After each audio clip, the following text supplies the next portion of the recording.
Bakit ang sweet niyo? Wala, namiss ko lang. Okay lang ba yun? Tuloy ko yun. Pwede magtanong, Evan, namiss mo ba ako?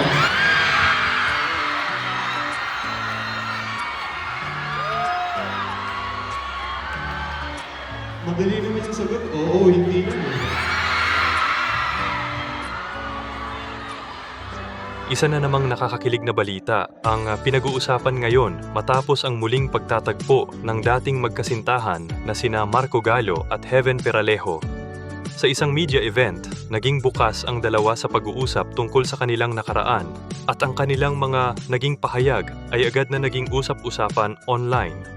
Hindi maikakaila na sina Marco Gallo at Heaven Peralejo ay isa sa mga tambalang minahal ng maraming fans matapos silang magkakilala sa Pinoy Big Brother, Lucky 7.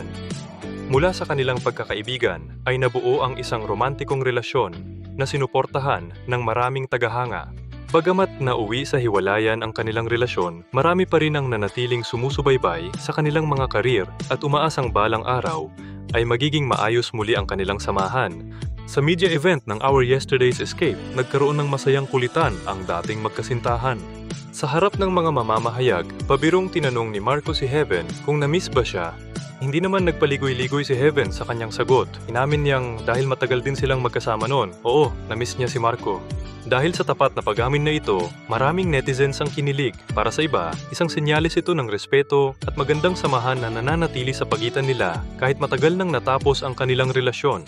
Nilinaw rin ni Marco na dumaan sila sa normal na yugto ng hindi pagkakaunawaan matapos ang kanilang paghihiwalay. Ngunit ayon sa kanya, maayos na ang kanilang relasyon bilang magkaibigan ngayon. Aniya, wala na silang galit sa isa't isa at masaya siyang makatrabaho muli si Heaven. Marami ang humanga sa maturity na ipinakita ng dalawa. Sa halip na magdala ng sama ng loob, pinili nilang magkaroon ng maayos na samahan at ipagpatuloy ang kanilang propesyon bilang mga artista.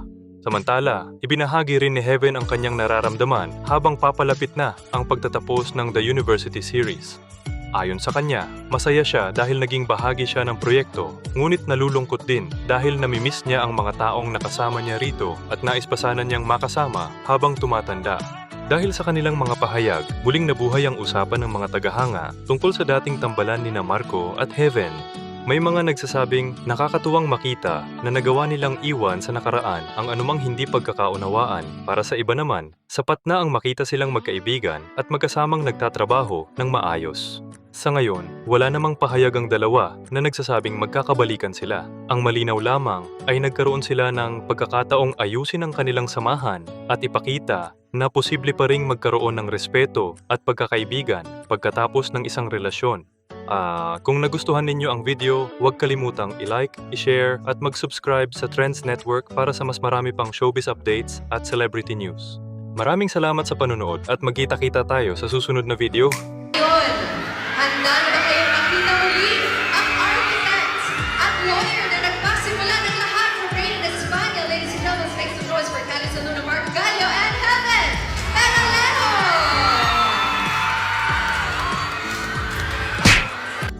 How about you, Risha? What keeps you busy nowadays? Meron akong mga anak. Wow! Meron akong girl group na mini-mentor ngayon. So, doon meron ako busy. So, meron po silang comeback. Meron To show this to you guys on September 5. Perfect last question. You've grown close na to the cast. So anong mamimiss mo about them and the experience? You know what? Just getting to know them backstage, ay lahat ng mga kwento nila, I get to see them.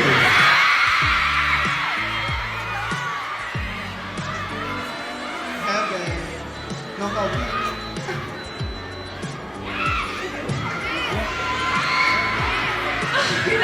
Kailangan mo ba ng tissue sa today?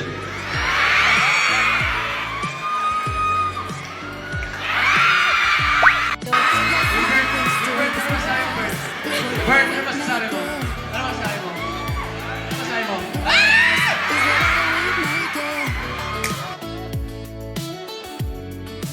Oh, this view of you, it's got everything I need. Yeah, the rooms, they're cheap.